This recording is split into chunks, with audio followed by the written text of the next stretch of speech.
All right, fourth graders, welcome back to my read aloud of Harry Potter. We are so close to the end. We are on chapter 16 today. Yesterday we read chapter 15, which was called The Forbidden Forest. In that chapter, we watched Hermione, Harry, Neville, and Malfoy go into the Forbidden Forest to look for a unicorn. In that chapter, we think, right, we don't actually know, we think that Voldemort was the one that killed the unicorn and he tried to attack Harry. So at the end of the chapter, they go back to the Gryffindor Tower, and what was, I think, waiting for him in his bed was the invisibility cloak, and that is what we ended on. It said, just in case, right? There, I know it's backwards, but it said, just in case, a little note on his invisibility cloak. So, today, we are going to be reading chapter 16, and it's called Through the Trap Door. All right, Through the Trap Door. In years to come, Harry would never quite remember how he had managed to get through his exams when he half expected Voldemort to come bursting through the door at any moment.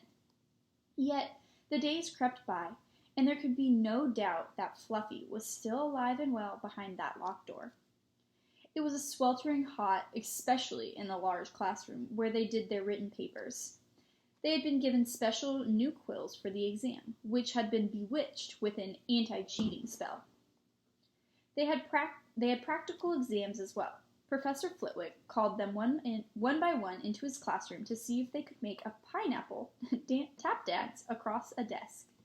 Professor McGonagall watched them turn a mouse into a snuff box. Points were given to how pretty the snuff box was, but taken away if it had whiskers.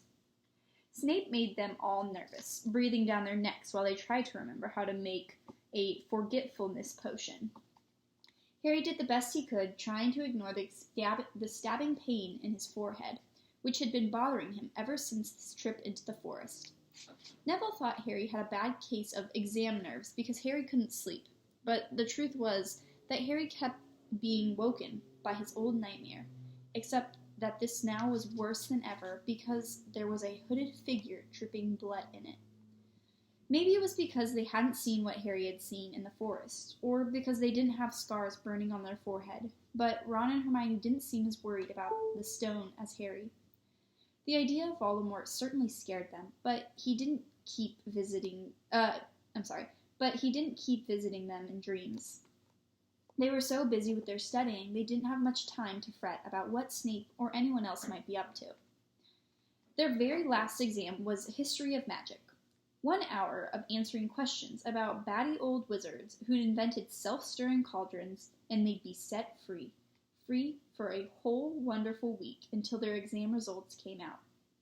When the ghost of Professor Binns told them to put down their quills and roll up their parchment, Harry couldn't help cheering with the rest. "That was far easier than I thought it would be," said Hermione, as they joined the crowd flocking out onto the sunny grounds. I needn't have learned about the 1637 Werewolf Code of Conduct, or the uprising of Elfric the Eager. Hermione always liked to go through their exam papers afterwards, but Ron said this made him feel ill, so they wandered down to the lake and flopped under a tree. The Weasley twins and Lee Jordan were tickling the tentacles of a giant squid, which was basking in the warm shallows. "No more studying," Ron sighed happily, stretching out on the grass. "You could look more cheerful, Harry. We've got a week before we find out how badly we've done. There's no need to worry yet." Harry was rubbing his forehead. "I wish I knew what this means," he burst out angrily. "My scar keeps hurting. It happens before, but never as often as this." "Go to Madame Pomfrey," Hermione suggested. "I'm not ill," said Harry. "I think it's a warning. It means danger is coming." Ron couldn't help but get worked up. It was too hot. "Harry, relax. Hermione's right. The stone's safe as long as Dumbledore is around. Anyways, we've never had any proof Snape found out how to get past Fluffy. He nearly had his leg ripped off once. He's not going to try it again in a hurry. And Neville will play Quidditch for England before Hagrid lets Dumbledore down. Harry nodded, and he couldn't shake off a lurking feeling that there was something he'd forgotten to do. Something important.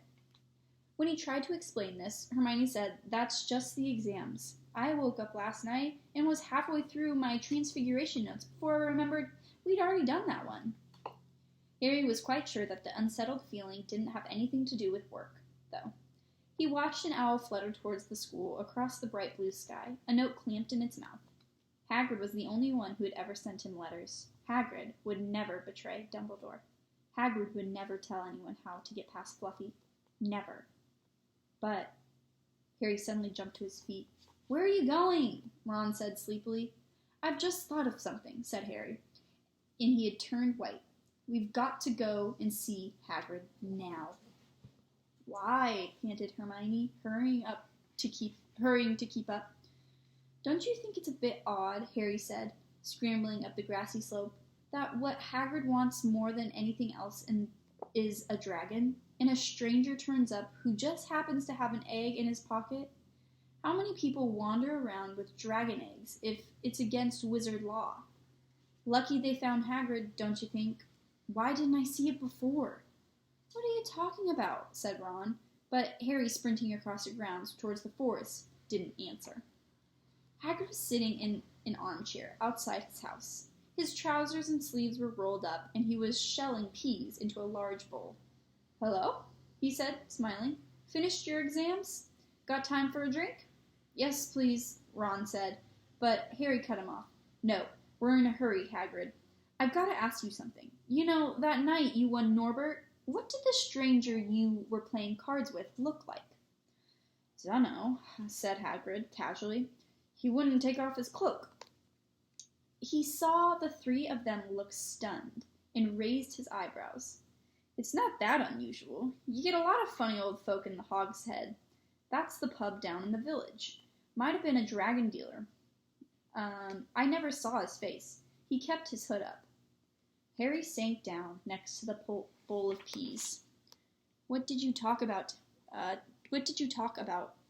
Hagrid? Did you mention Hogwarts at all?" "It might have came up," said Hagrid, frowning, as he tried to remember. "Yeah, he asked what I did, and I told him I was a gamekeeper here. He asked a bit about the sort of creatures I look after, so I told him, and I said I'd always really wanted a dragon. And then, I can't remember too well, 'cause he kept buying me drinks. Let's see. Yeah, then he said he had the dragon egg, and we could play cards for it if I wanted. But he had to be sure I could handle it. He didn't want it to go to any old home. So I told him, after Fluffy, a dragon would be easy." And did he? Did he seem interested in Fluffy?" Harry asked, trying to keep his voice calm. "Well, yeah, how many three-headed dogs you'd meet, even around Hogwarts. So I told him, Fluffy's a piece of cake if you just know how to calm him down. Just play him a bit of music. He'll go straight to sleep." Hagrid suddenly looked horrified.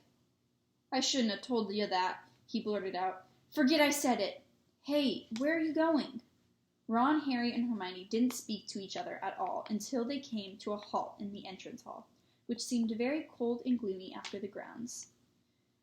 "We've got to go to Dumbledore," said Harry. "Hagrid told that stranger how to get past Fluffy, and it was either Snape or Voldemort under that cloak. It must have been easy once he'd gotten Hagrid drunk. I just hope Dumbledore believes us. Firenze might back us up if Bane doesn't stop him. Where's Dumbledore's office?" They looked around, as if hoping to see a sign pointing them in the right direction. They had never been told where Dumbledore lived, nor did they know anyone who had been sent to him. "Well, we'll just have to," Harry begun, but a voice suddenly rang across the hall. "What are you three doing inside?" It was Professor McGonagall, carrying a large pile of books. We want to see Professor Dumbledore," said Hermione, rather bravely, Harry and Ron thought. "See Professor Dumbledore?" Professor McGonagall repeated, as though it was a very fishy thing to want to do. "Why?" Harry swallowed.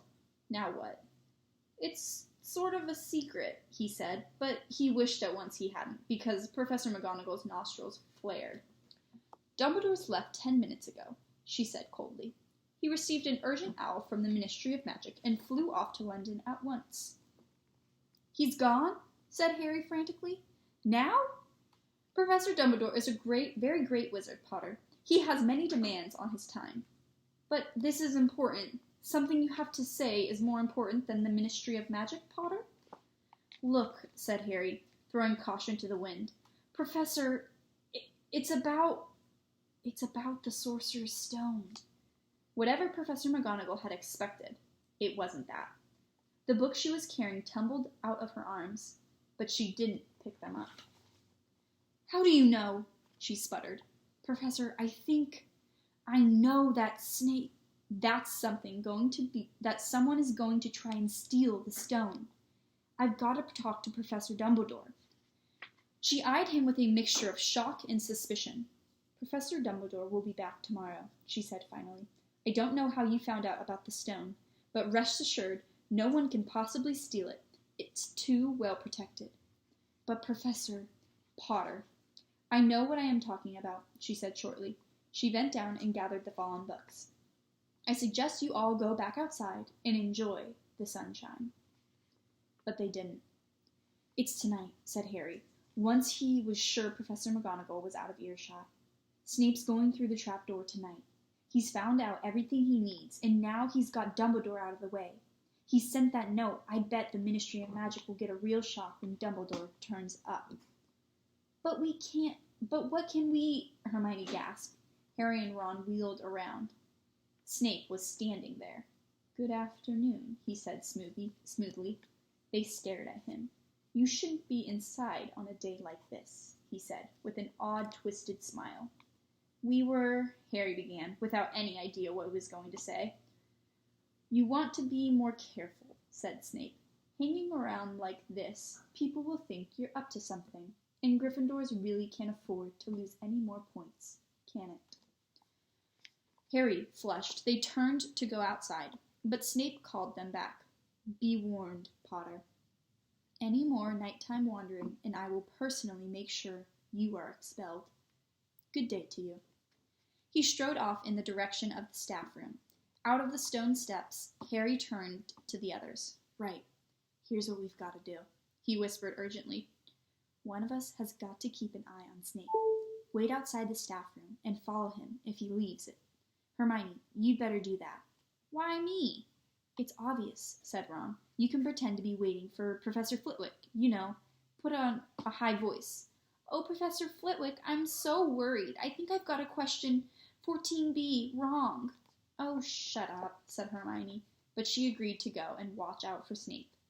And we'd better stay outside the third-floor corridor, Harry told Ron. Come on.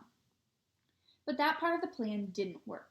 No sooner had they reached the door separating Fluffy from the rest of the school than Professor McGonagall turned up again, and this time she lost her temper. I suppose you think you're harder to get past than a pack of enchantments, she stormed.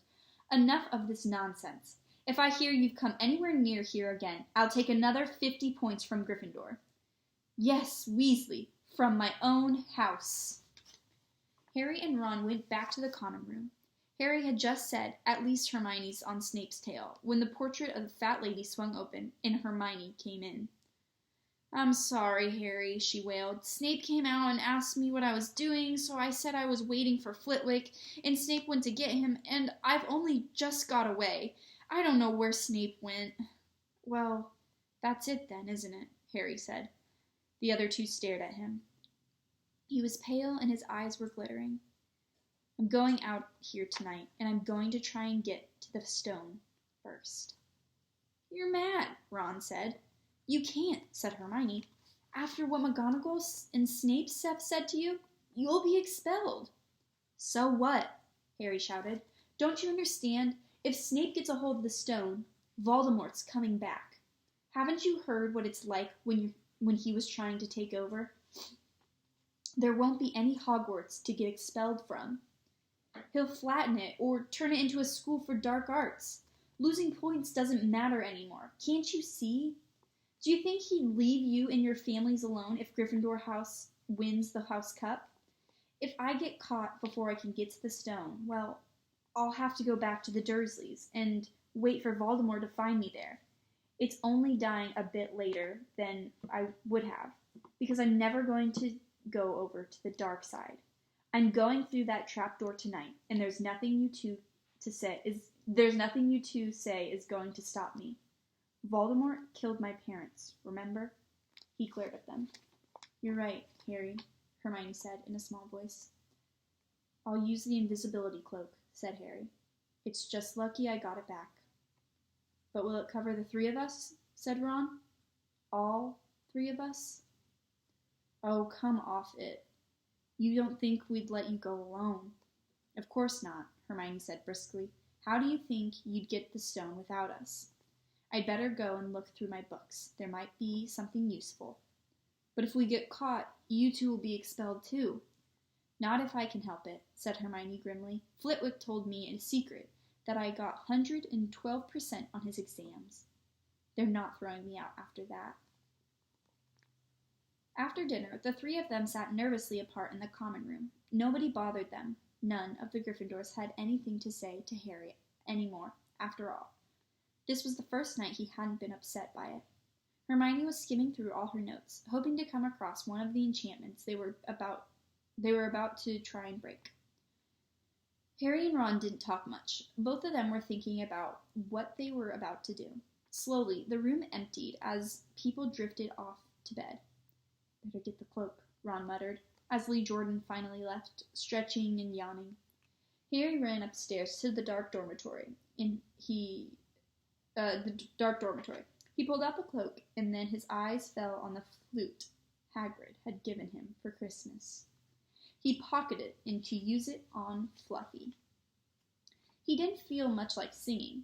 He ran back down to the common room. We'd better put the cloak on here, and make sure it covers all three of us. If Filch spots one of our feet wandering along, it's... Oh, what are you doing? Said a small voice from the corner room. Neville appeared from behind the armchair, clutching Trevor, the toad, who looked as though he'd be making another bid for freedom. Nothing, Neville, nothing, Harry hurriedly said, putting the cloak behind his back. Neville stared at their guilty faces. You're going out again, he said. No, Hermione said. We're not. Why don't you go to bed, Neville? Harry looked at the grandfather clock by the door. They couldn't afford to waste any more time. Snape might even now be playing Fluffy to sleep. You can't go out, said Neville. You'll be caught again. Gryffindor will be even more in trouble. You don't understand, said Harry. This is important. But Neville was clearly steeling himself to do something desperate. I won't let you do it, he said, hurrying to stand in front of the portrait hole. I'll fight you. Neville, Ron exploded. Get away from the hole and don't be an idiot. Don't you call me an idiot, said Neville. I don't think you should be breaking any more rules. And you were the one who told me to stand up to people. Yes, but not to us, said Ron in exasperation. Neville, you don't know what you're doing. He took a step forward, and Neville dropped Trevor, the toad, who leapt out of sight. Go on, then. Try and hit me, said Neville, raising his fist. I'm ready. Harry turned to Hermione. Do something, he said desperately. Hermione stepped forward. Neville, she said, I'm really, really sorry about this. She raised her wand. Petrifus totalis, she cried, pointing at Neville. Neville's arms spanked to his side. His legs sprang together, his whole body rigid. He swayed where he stood, and then fell flat on his face, stiff as a board. Hermione ran and turned him over. Neville's jaws were jammed together, so he couldn't speak. Only his eyes were moving, looking at them in horror. What have you done to him? Harry whispered. It's a full-body bind, said Hermione miserably. Oh, Neville, I'm so sorry. We had to, Neville. No time to explain, said Harry. You'll understand later, Neville, said Ron, as they stepped over him and pulled the invisibility cloak. But leaving Neville lying motionless on the floor didn't feel like a very good omen. In their nervous state, every statue's shadow looked like Filch. Every distant breath of wind sounded like Peeves swooping down on them. At the foot of the first set of stairs, they spotted Mrs. Norris sulking near the top. "Oh, let's kick her, just this once," Ron whispered in Harry's ear, but Harry shook his head. As they climbed carefully around her, Mrs. Norris turned her lamp-like eyes on them, but didn't do anything. They didn't meet anyone else until they reached up the staircase up to the 3rd floor. Peeves was bobbing halfway, loosening the carpet so that people would trip. "Who's there?" he said suddenly as they climbed towards him. He narrowed his widow-black eyes. You're there, even if I can't see you. Are you a ghoulie or a ghostie, or are we student beasties?" He rose in the air and floated there, squinting at them. "Should I call Filch?" "I should, if there's something a-creeping around unseen." Harry had a sudden idea. "Peeves," he said in a hoarse whisper, "the Bloody Baron has his own reasons for being invisible." Peeves almost fell out of the air in shock. He caught himself in time and hovered a foot off the stairs. "So sorry, your bloodiness, Mr. Baron, sir," he said greasily. My mistake. I didn't see you. Of course I didn't. You're invisible. Forgive old Peevesy's little joke, sir." "I have business here, Peeves," croaked Harry. "Stay away from this place tonight." "I will, sir, most certainly I will," said Peeves, rising in the air again. "Hope your business goes well. Baron, I will not bother you," and he scooted off. "Brilliant, Harry," whispered Ron. A few seconds later, they were outside the 3rd floor corridor, and the door was already ajar. "Well, there you are," Harry said quietly. "Snape's already got past Fluffy." Seeing the door open somehow seemed to impress upon all 3 of them that was facing them. Underneath the cloak, Harry turned to the other 2. "If you want to go back, I won't blame you," he said. "You can take the cloak. I won't need it now." "Don't be stupid," said Ron. "We're coming," said Hermione. Harry pushed the door open. As the door creaked, low, rumbling growls met their ears. All 3 of the dogs' noses sniffed madly in their direction, even though it couldn't see them. "What's that at its feet?" Hermione whispered. "Looks like a harp," said Ron. "Snape must have left it in there." "It must woke up the moment you stopped playing," said Harry. "Well, here goes." He put Hagrid's flute to his lips and blew. It wasn't really a tune, but from the first note the beast's eyes began to droop. Harry hardly drew a breath. Slowly, the dog's growl ceased, and it tottered on its paws and fell to its knees. Then it slumped to the ground, fast asleep. "Keep playing," Ron warned Harry as they slipped out of the cloak and crept towards the trapdoor. They could feel the dog's hot, smelly breath as they approached the giant heads. "I think we'll be able to pull the door open," Ron said, peering over the dog's back. "Want to go first, Hermione?" "No, I don't."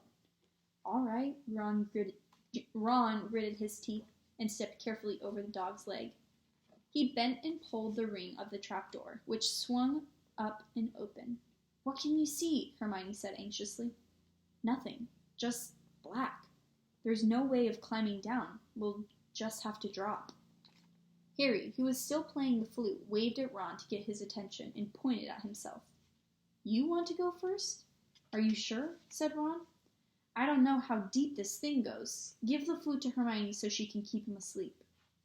Harry handed the flute over. In the few seconds of silence, the dog growled and twitched, but the moment Hermione began to play, it fell back into its deep sleep. Harry climbed over it and looked down through the trapdoor. There was no sign of the bottom. He lowered himself through the hole until he was hanging on by his fingertips, when he looked up at Ron and said, "If anything happens to me, don't follow. Go straight to the owlery and send Hedwig to Dumbledore, right?" "Right," said Ron. "See you in a minute, I hope." And Harry let go. Cold, damp air rushed past him and fell down, down, down, and boom! With a funny, muffled sort of thump, he landed on something soft. He sat up and felt around, his eyes not used to the gloom. It felt as though he was sitting on some sort of plant. "It's okay," he called up to the light of the size of the postage stamp, which was the trapdoor opening. It's a soft landing. You can jump. Ron followed right away. He landed, sprang next to Harry. What's this stuff? Were his first words. Dunno, some sort of plant thing? I suppose it's here to break the fall. Come on, Hermione. The distant music stopped. There was a loud bark from the dog, but Hermione had already jumped. She landed on Harry's other side. We must be miles under the school, she said. Lucky this plant thing's here, really, said Ron. Lucky, shrieked Hermione. Look at you both! She leapt up and struggled towards a damp wall. She had to struggle because the moment she landed, the plant had started to twist snake-like tendrils around her ankles. As for Harry and Ron, their legs had already been bound tightly in long creepers without their noticing. Hermione had managed to free herself before the plant got a firm grip on her. Now she watched in horror as the two boys fought to pull the plant off of them. But the more they strained against it, the tighter and faster the plant wound around them. Stop moving, Hermione ordered them. I know what this is. It's Devil's Snare. Oh, I'm so glad we know what it's called. That's great help, Ron snarled, leaning back, trying to stop the plant from curling around his neck. Shut up, I'm trying to remember how to kill it, Hermione said.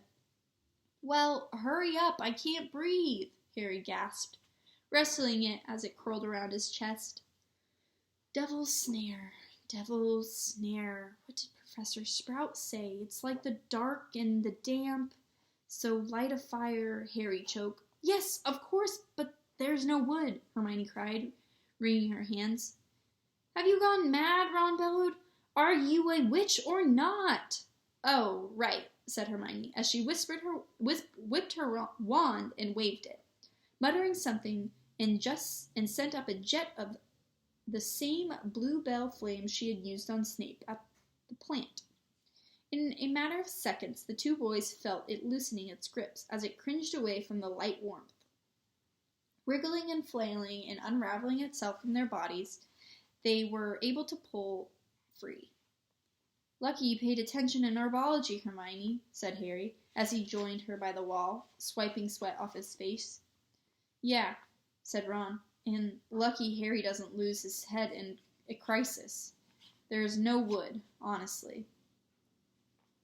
This way, said Harry, pointing down a stone passageway, which was the only way forward. All they could hear apart from the footsteps was the gentle drip of water trickling down the walls.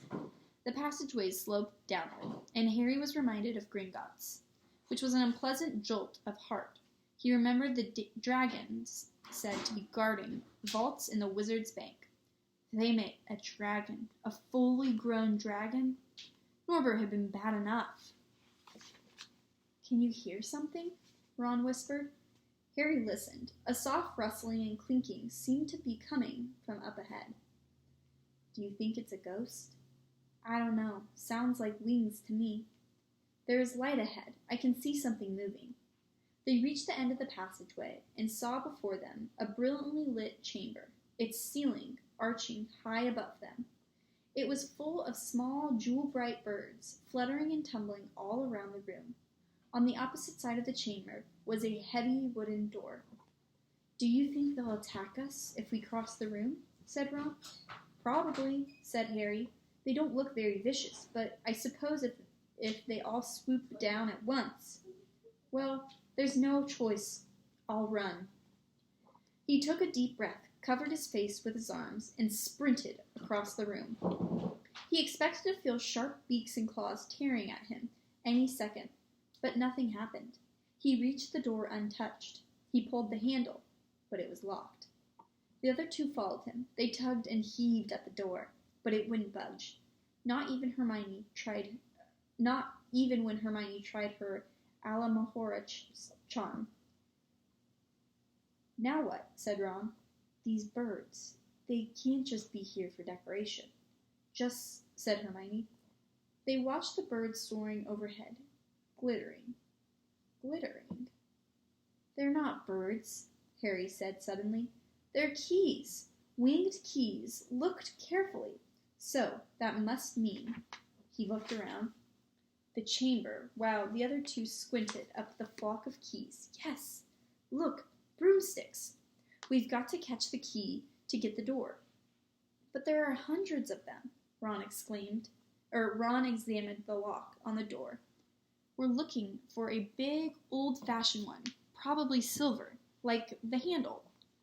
They each seized a broomstick and kicked off the ground, soaring into the midst of the cloud of keys.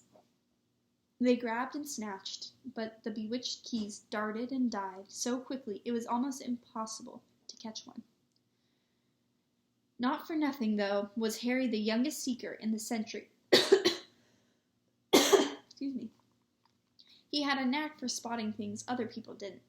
After a minute of weaving through the whirl of rainbow feathers, he noticed a large silver key that had a bent wing, as if it had already been caught and stuffed roughly into the hole.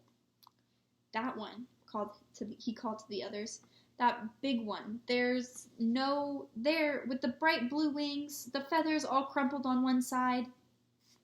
Ron went speeding in the direction that Harry was pointing, crashed into the ceiling, and nearly fell off his broom. We've got to close in on it, Harry called, not taking his eyes off the key with the damaged wing. Ron, you come at it from above. Hermione, stay below and stop it from going down, and I'll try to catch it. Right? Now! Ron dived, Hermione rocketed upwards, and the key dodged them both, and Harry streaked after it. It sped towards the wall. Harry leaned forward with a nasty, crunching noise, pinned it against the stone with one hand. Ron and Hermione cheers echoed around the high chamber. They landed quickly, and Harry ran to the door, the key struggling in his hand. He rammed it into the lock and turned it. It worked.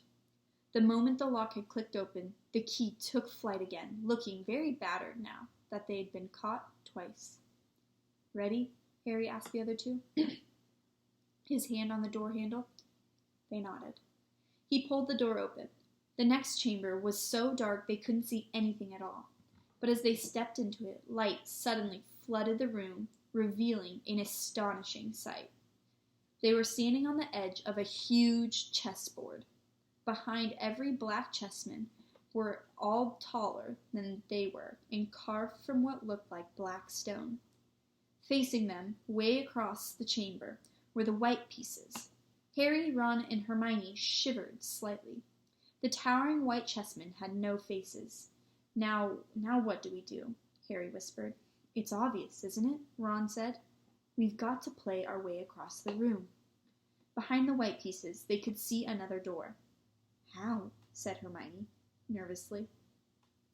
I think, said Ron, we're going to have to be chessmen. He walked up to the Black Knight and put his hands out to touch the knight's horse. At once the stone sprang to life. The horse pawed the ground, and the knight turned his helmeted head to look down at Ron. Do we have to join you to get across? The Black Knight nodded. Ron turned to the other two. This needs thinking about, he said. I suppose we've got to take the place of 3 of the black pieces. Harry and Hermione stayed quiet, watching Ron think. Finally he said, Now, don't be offended or anything, but neither of you are good at chess. We're not offended, said Harry quickly. Just tell us what to do. Well, Harry, you take the place of that bishop, and Hermione, you go next to him instead of that castle. What about you? I'm going to be a knight, said Ron. The chessmen seemed to have been listening, because, at these words, a knight, a bishop, and a castle turned their backs on the white pieces and walked off the board, leaving 3 empty squares that Ron, Harry, and Hermione took. White always plays first in chess, said Ron, peering across the board. Yes, look. A white pawn had moved forward 2 squares.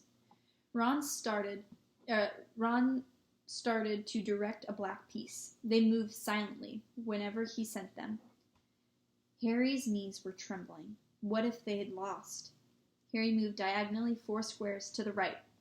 Their first real shock came when the other knight was taken. The white queen smashed him to the floor and dragged him off the board, where he lay quite still, face down. Had to let it happen, said Ron, looking shaken. Leaves you free to take that bishop.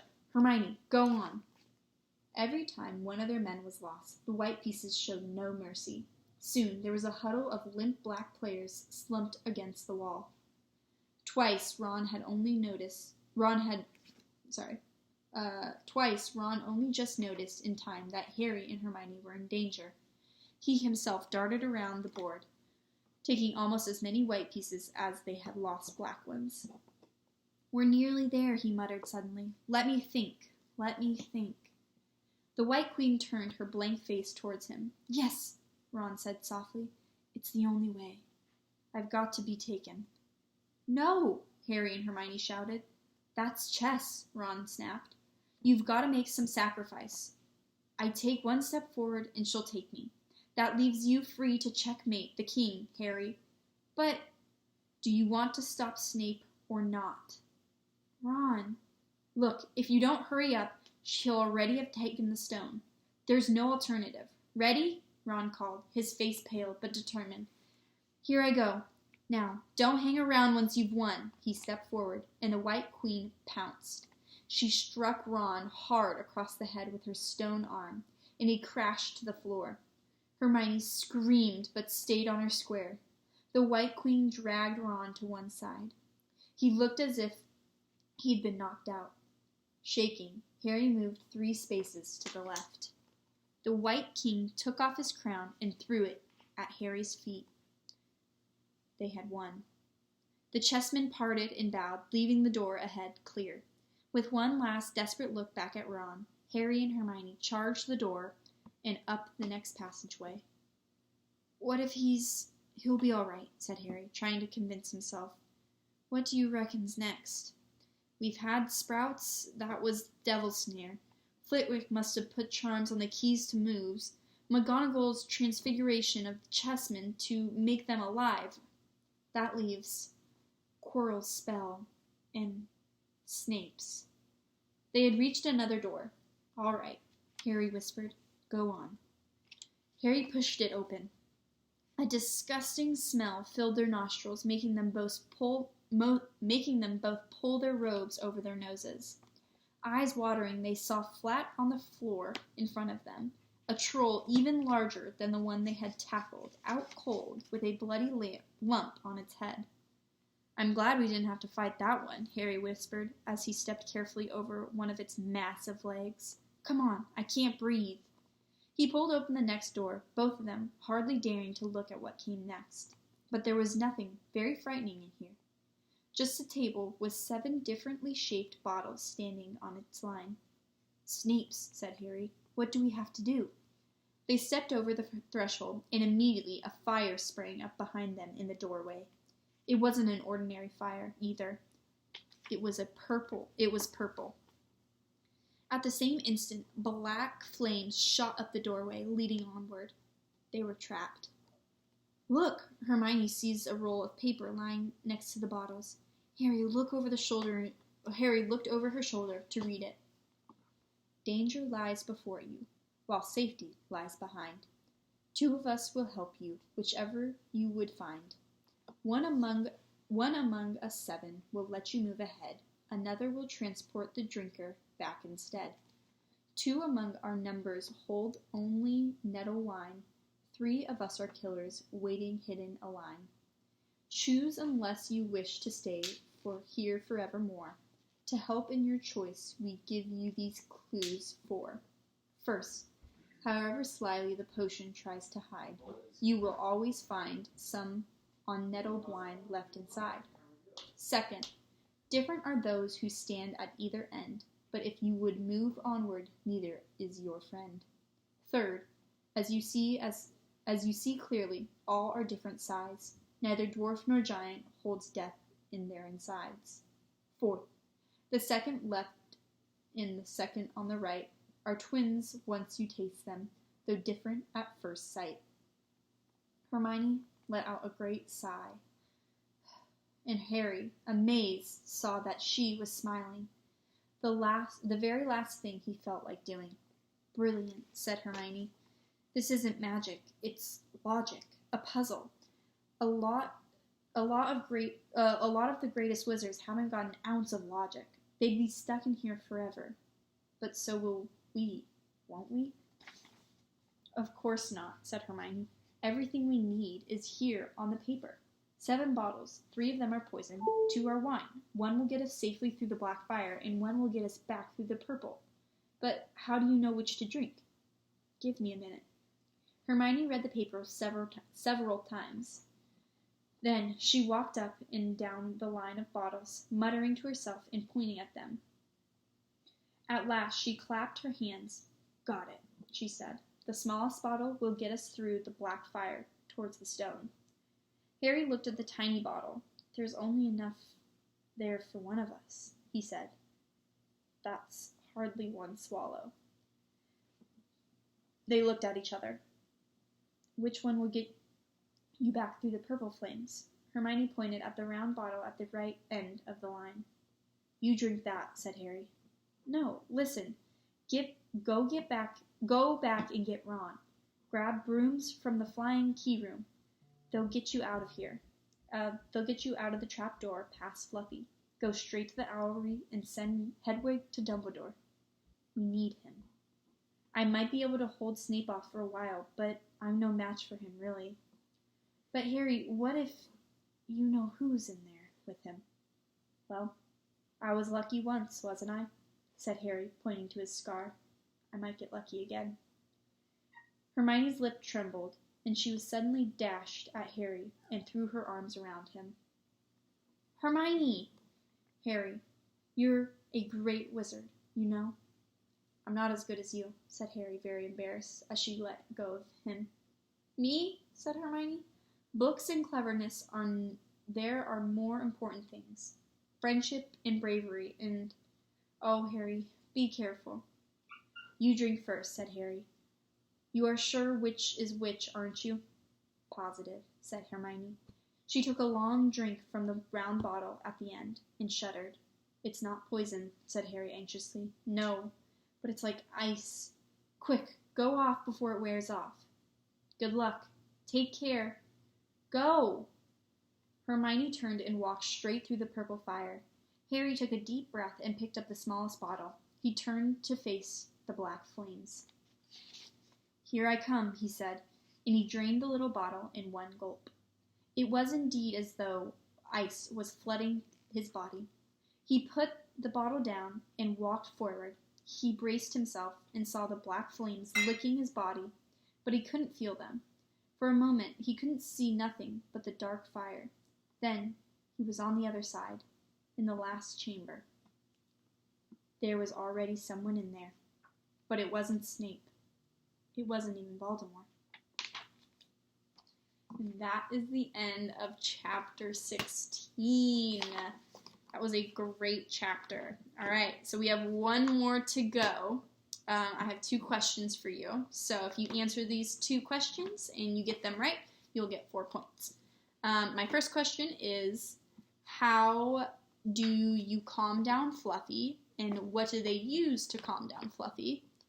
And what is below the trap door? So, how do you calm down Fluffy? What do they use? That's 1 question. And the second is, what is below the trap door?